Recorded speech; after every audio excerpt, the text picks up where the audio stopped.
Hey there, toy collector friends and Star Wars fans alike. Welcome back to the channel. I am the time-travelling toy collector and this is Star Wars The Black Series.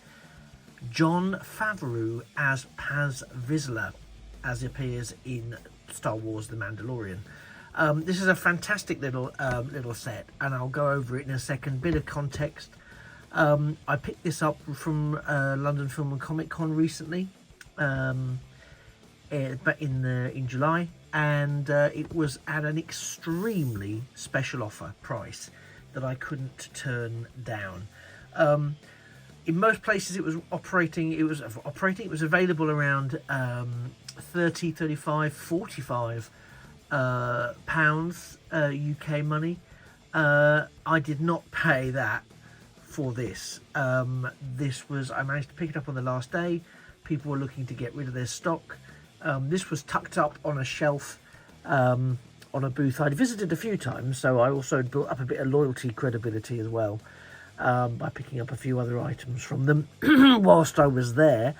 But I saw I'd clocked it, but it was going for, I think, 25 up until the last day of the convention, which is when I made my move on it, because it was still there tucked up on a shelf. And it does go to show that you can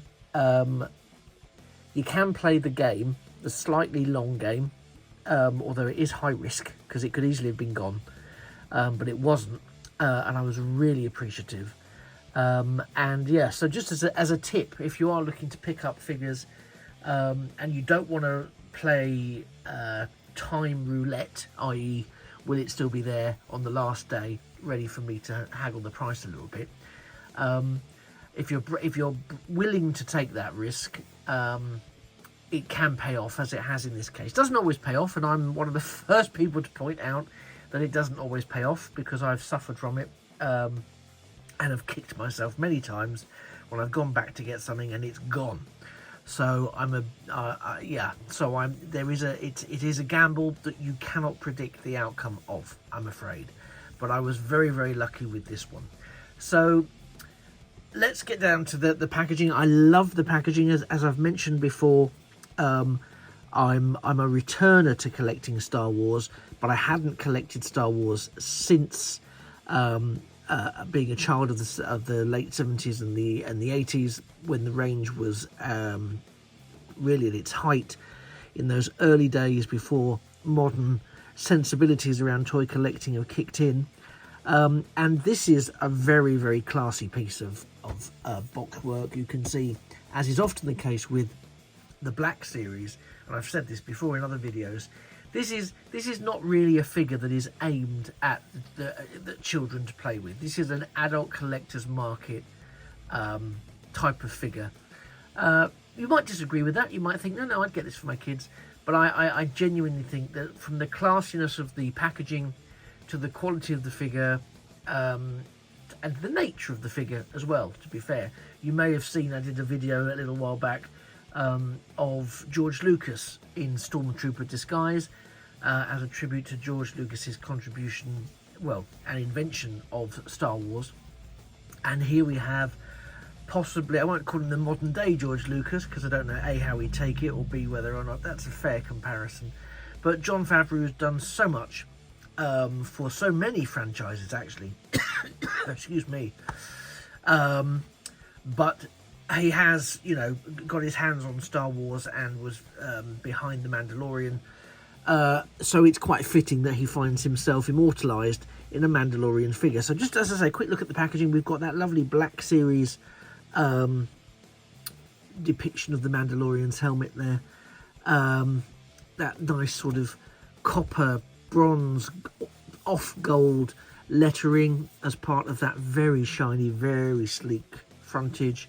On the side, we've got this lovely, almost carbonised rendition of Jon Favreau in the Paz Vizla armour and in action there with his big cannon. We've got the character name down here at the bottom. The back doesn't give us any sort of product shots at all. It's just a black void. How mysterious, with lots of words and blah, blah, blah. Nothing on the bottom really apart from words and blah blah blah. The top is a void, and the side we have a bit more of that sort of wraparound translucency, not really, but that sort of carbonized artwork that is really doing well with these sort of high quality, high end Black Series figures. Interesting box design. I did an Andor 2-pack a little while ago which had a similar design, so you can see if you've got it square on, that we have the flat side here and we have a diagonal corner here with the artwork on, because actually this is again another tray that you sort of pull out like this, which I'll demonstrate more fully in a second. But what's interesting is the mechanism, if that's the right phrase, within the packaging. There's actually 2 pieces of string-like elastic, I think it's elastic, I've tried to have a feel without causing any damage, that holds this tray in. So we can open it, that doesn't cause a problem, but you can't remove it without ultimately damaging the packaging, I would argue, irreparably. It probably could be patched up, but it would be not as good. So, but it's fine because you can access the figure without destroying the drawer. You then just have to make the choice as to whether or not you want to take the figure out of the packaging. And there, of course, is the big question. But we won't deal with the big question just yet. Let's slide this open. And here we can see, and you'll see it doesn't come out any further than that. You start to feel the tension there. But you know what? It's a nice window. You can have you've got the figure name there. And as a display piece, that works really nicely. It's also, there's no window, so we're still operating on that sort of plastic-free packaging mechanism. And again, everything holding the figure and the accessories in is this sort of twine, this sort of very high tensile strength twine that's there. So I'll sort of, to make it as easy as I can for us to look at it and keep the light on it, we'll do it from both perspectives. So we'll do this side first, and then I'll swap it around. But this is a fantastic figure. You can see from the head sculpt there, we've got Jon Favreau being captured, his likeness being captured there for this figure. You've got the detachable helmet there, which is, I haven't obviously tried it. You can see they're all still in position in the box. You can see the articulation there on the feet, on the ankle, the knee, the hip, the waist. There looks like there might be some ab crunch there. I'm expecting the usual butterfly as well as bicep, elbow and wrist, and of course that likeness. Then you do get wibbly wobbly up and down, side to side ball joint head on the actual figure itself. The accessory pack here, which is this gigantic weapon, flamethrower, I think it is, of some, I believe it is, but my memory is a bit vague on that, but I think it's a flamethrower. Is really well cast there, and it attaches to the rear of the figure. But it's beautiful, and again, what I really like about this is how the packaging itself makes for a very nice display option. I think that's a really nice touch, and again, why I think this is an elevated toy into a real collectible. So I'm going to pop this back as far back in as I can. Let's just maintain eye contact, and pop this, sort of in here, so we get a bit of a line of sight of this figure from another angle. I haven't removed it. I don't know if I'm going to. I may do, but I'm very conscious that once I do, he's going to be terribly loose in here, and this is kind of a nice. I'm a lot more reluctant to pull out some of these for posing and photography, etc., than I am, say, with the Transformers or with some of the model ships and toy stuff that I get from other ranges that I look at. Purely because I just think the elegance of the designs here are such that I really would hate to sort of ruin it. I'm not suggesting it's going to retain value and increase in value far into the future.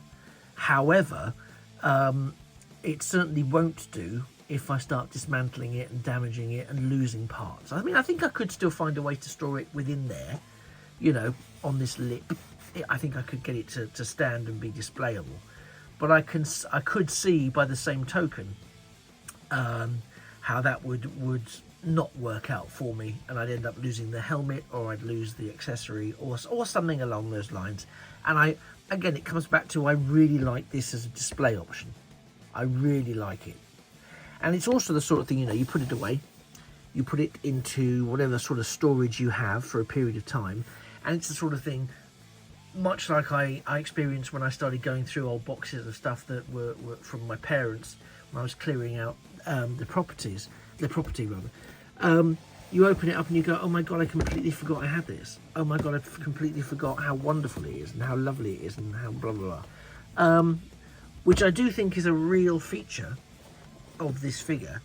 So I'll just turn it around to get the best, apologies for the glare, to get the best sort of position for it there. But I just really think this figure and figures of its ilk are best presented like this. Now, of course, that's today. I may change my mind, and at some point I might go, you know what, this is ludicrous, what am I doing? I've got these things here so that I can engage with them and play with them and position them and photograph them and what have you. Keeping them in the box is counterproductive. But I think I'm one step away from that with Star Wars, as I mentioned, as I am with other ranges, because I didn't intend to resume collecting Star Wars figures. It just happened because my interest was piqued by a couple, as I've explained in other Star Wars figure videos. But I did really like this, and I just thought it was, and it's different. It's a creative, behind the scenes character. Well, real life person. Jon Favreau is quite the character, and indeed he was at Star Wars Celebration London a couple of months ago, so it was lovely to see him there. Which I think is another reason that galvanised me into wanting to get this. Was I ever in a position to pick it up? But as I say, you can sort of see this retailing now in the secondary market. Probably there's some shops and some retailers that still have it, but it was going for, you know, I don't think I've seen it anywhere lower than £30 maybe in the UK. And as I say, I think that's a decent price for this, but I managed to get it for less, and it's not damaged that I can see. It's in very nice quality. It was sealed. I did have to open it. See, I say that and then I start noticing curious little blemishes, things like that. That's just bits of polystyrene where it's been transported alongside other things.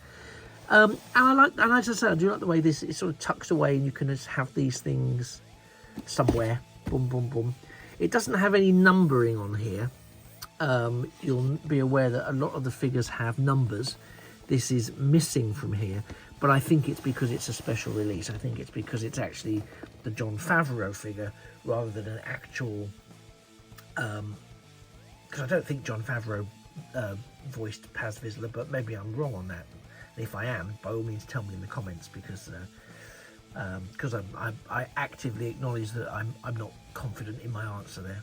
So if you know better, then by all means tell me. I can easily find out, you know, it's not a big deal. But so I just think it's a real nice touch. I think it's a very nice touch. I think it's a nice tribute piece. But I think it's a nice collectible piece as well. And were I ever to start sort of unshell it, I think it would be a wonderful piece to add to a live collection. But from my point of view, for now, it's staying boxed. And that's just how that's going to be. Anyway, thank you for staying with me for the last quarter of an hour or so. You've been a lovely audience. I'd love to know if you've picked this up, what you think of the figure. Would you recommend it to other collectors? Do you play with it? You know, is it something that you play with on a regular basis? Why not let me know in the comments below? And whilst you're doing that, do please don't forget to like the video and also click on the subscribe button. If everyone that watches the video subscribes, it really helps boost the channel. And it's a small click for yourself and a really, really big click for the channel. So I thank you in advance for your clickage.